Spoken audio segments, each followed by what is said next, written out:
clinical officers and the government, the county government, the SRC, job evaluation consultants, the SRC representative, and the clinical officers leadership, where we agreed on term of engagement to conclusively address our plight amicably.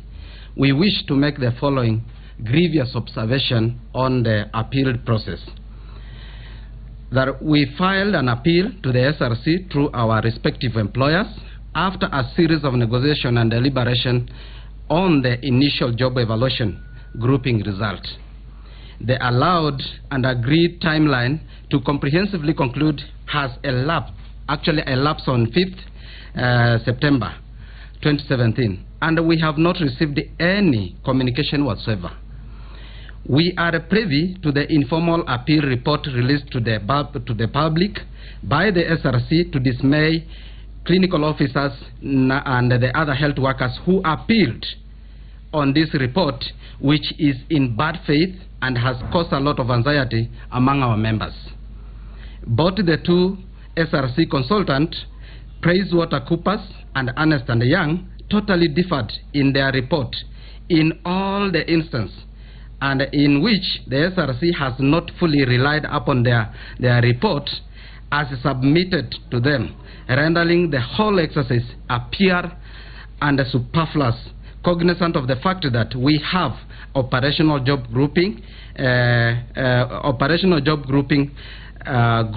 currently, which is operational in the health sector. Going by the preliminary report, it is damning to note that the SRC has totally ignored and undermined our appeal inputs, and all clinical officers, nurses, the nursing officers, and other health workers existing laws and policies, including their scheme of services and their provisional act. That is the Clinical Officers Act and the Nursing Officers Act. That is to say that, and also we say that it has avoided to take into cognizance that we have a job description, Health Act, and the Health Act clearly explains malice obscurity on the manner that they have considered things that do not undermine the existing laws. The SRC animus toward the health worker is clearly illustrated by their previous job grouping and outrightly discriminating health workers by worsening the historical salary disharmony in the health sector. They have proposed to demote the clinical officers and the nursing officers from being professional to non-skilled and semi-skilled, by just comparing to the mere industrial job grouping called or rather preferred to us as Patterson system, without any invocation of the law in their banding this professional as discretionary. The SRC is the real architecture of the chronic industrial unrest in the health sector, which is quite evident in the manner they are insensitive to the health sector. This is cognizant of the fact that the doctors' union had to go for 100 days for it to be considered, and currently we have actually the nurses' strike, which is shy, 5 days away from the 100 days. It is becoming anonymous to them. The observations are evident, and the outcome is clearly a boardroom decision and a conjecture predetermined to avoid financial implication. The reason why the SRC job evaluation has totally failed to serve the sole purpose it was intended to serve, of ensuring equity and harmony to address the historical labor injustice. Cognizant of the fact, we wish to demand as follows: that the SRC formally release the job evaluation appeal report before 14th. That is for the clinical officer who are not on strike, as we understand that already the nursing officers are on strike. 2, that the SRC report must take our appeal input into consideration and further satisfy the purpose of our appeal, failure to which the clinical officers across the country will resume their strike and a daily demonstration at the SRC offices starting 15th September 2017 without further notice. Thank you very much. And I wish to explain something. I wish to add something on the issues of the health risk allowance. And this is our statement that these two cadres, the nursing officers and the clinical officers, appreciate the employer and the SRC intention to improve the health risk allowance. However, it is imperative to note so far that only one cadre has been considered, and of which the health service allowance has been increased 400% above what it used to be, and it is only for them who are being considered since actually January this year. And we are saying that the two cadres need to be included in the health service risk allowance, which has been improved for only the doctors. And actually the other more than 20 cadres in the health sector, subject to the fact that all the health workers work in the same environment and the same facility, serving the same patient. And more specifically, the cadres which are before you are the cadres that sees the patient before even an doctor sees this patient. And therefore, they are more actually exposed to any risk than any other person. Ningependa kusema kwamba sisi kama wanatabibu na wauguzi tumeamua kwa pamoja kwamba tunataka ukweli utibitike juu ya haya mambo, kwa sababu matukio ambayo yanatokea kwenye health sector since tulipopelekwa kwenye ugatuzi haipendezi, na kila mara tumeangalia migomo ikikuja na ikienda, na tunajua kwamba percentage kubwa ya Wakenya inategemea health sector yetu yenye iko kwa public. Na tunashangaa kwa sababu gani wale ambao ni wahusika wameamua kuziba masikio na wasiweze kutatua matatizo ambayo yapo, kwa sababu matatizo yale yako ni yale unaweza yaguza kwa mkono na yanatazamwa. Kila mwananchi anajua, kwa sababu kama saa hizi hakuna facilities zinaendelea, licha ya kwamba clinical officer wako on duty, the doctors are not on duty and the nurses are not on duty. Ni kwa nini serikali kwa siku hizo zote hawaoni na waone msisitizo kwamba tunahitaji afya, huduma za afya ziweze kuendeleshwa ili wananchi waweze kupata ile afya. Kwa sasa kila mmoja, upinzani na serikali, wote wamenyamazia hili swala na wameendelea na mambo yao ya kuitisha kura pasipo kujua wanaomuitisha kura hana ile service ya health ambayo anahitaji kupata. Tumesema hivi, tumenungunika na hatuwezi kukubali kuangalia huu udhalilishaji kwa mwananchi ukiendelea. Tutakataa na tunahitaji haki kutendeka kwa Mkenya na itendeke kwa wale ambao wanafanya hii kazi.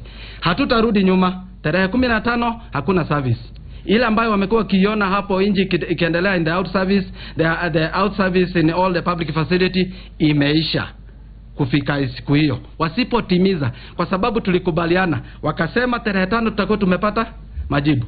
Imepita, tumewapatia wiki 2, hawajaweza kufanya chochote na kutimiza. Sisi tumesema tutaweka bidhaa ama tutasimamisha huduma na tuweze kwenda kwenye mgomo. Asante sana, nitamkaribisha GS.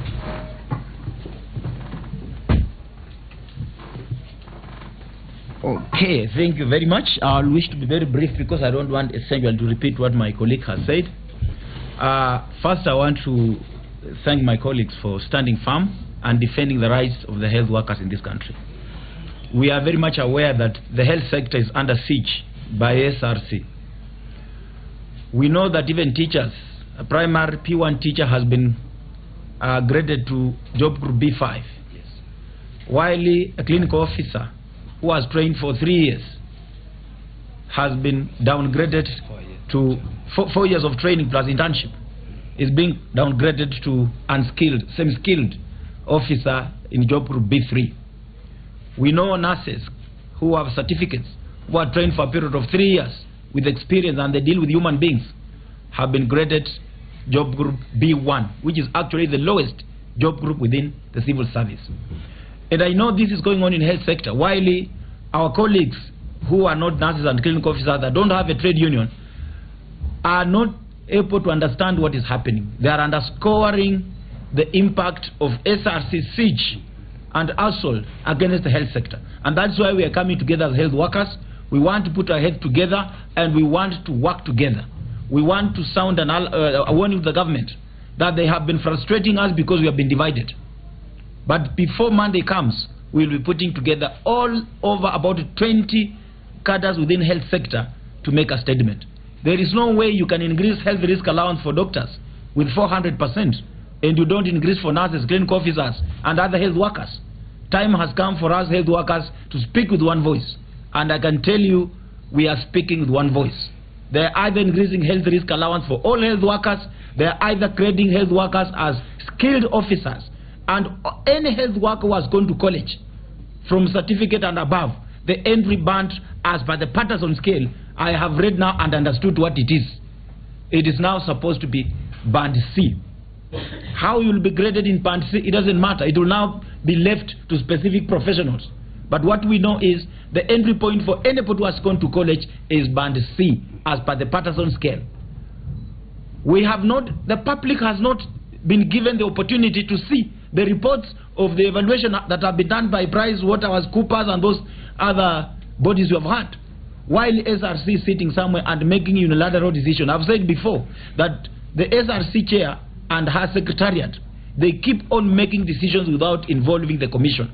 We have a lame duck commission that is being bulldozed around by SRC. I'm saying it's a lame duck because workers are properly and duly represented on that commission by Mr. Kubai, who represents KUCO on behalf of workers. And we cannot have statements being thrown out from SRC grading nurses and clinical officers as some skilled workers and unskilled, while we have a representative of the workers sitting on SRC commission. In fact, we are telling Mr. Kubai to move out of SRC. We know their term has expired, but we don't want to continue hearing that he's still sitting on SRC because there is no value he's adding. We cannot have a commission, honestly speaking, grading nurses as unskilled people who have not gone to school, who are school dropout. When you look at band A, in the band B1 in Patterson scale, you will see the people are laborers, common laborers who have not gone to school. That is where he's saying nurses should be. She's also saying clinical officers should be in band B3, which is for semi-skilled. I mean, someone who is able to look at you and diagnose you even without looking at the education. You are to go to a facility and you say how you are feeling and somebody looks at you and examines you and makes a diagnosis and gives you treatment and you feel better and you go home. You call that person semi-skilled. Something must be wrong somewhere with the SRC. And that's why once their term is expiring in December, they must go. If they leave us on strike, they must go. But this time around, we will ensure that a worker who is going to represent KUCO must be a worker that has been elected by workers. We are no longer going to allow anybody to handpick anybody to represent workers. That I'm speaking without fear of contradiction. It must be competitive. And of course, I'll be offering myself for that job. Yes, I'll be offering myself to be a commission to represent workers because I have what it takes to represent workers. We are not going to allow any more somebody sitting SRC getting allowances and getting salary over 600,000 shillings per month, and workers, health sector especially, we are being termed as semi-skilled and unskilled people, and we are the one who actually roll the wheel of health sector of this country. A sick nation is a poor nation. If you don't have health sector that is functioning, then you don't have a country. I want to urge the president and I want to urge Right Honorable Raila Amolo Odinga to make health as part of their subject promise to the people of Kenya as they begin to campaign for the next election that is coming. We as health workers, we have been very patient. We have never taken side in politics. We have never sided with any political divide. We have allowed our members to join the political parties they will wish. But I hope a time is coming when we shall have a healthcare nation. A nation that will come out and say, if you don't do this to us as health workers, we will not support you. That time should come. But I know that time may not be coming very soon because Kenya is a tribal country. Kenya is not like South Africa. In South Africa, if you want to be a president, you must come in terms with COSATU, Confederation of South African Trade Unions. It's a very powerful workers' organization. But in Kenya, if you want to make a direction, tribalism will come in. If the general secretary is a Luya, they will say, oh, Waluya sasa wanaingia chama fulani. If you are a Nandi and you are leading, for example, Nandi, they will say, oh, sasa huyu mtu anapika, you know, unless the tribal element and mentality comes out of our systems, the Kenyan people will continue to suffer. Na ni nyinyi mnaumia tu maskini, kwa sababu you have agreed the rich to continue dividing you the poor. In Kenya, we have only two tribes, the rich. Okay, a presser by the Kenya Union of Clinical Officers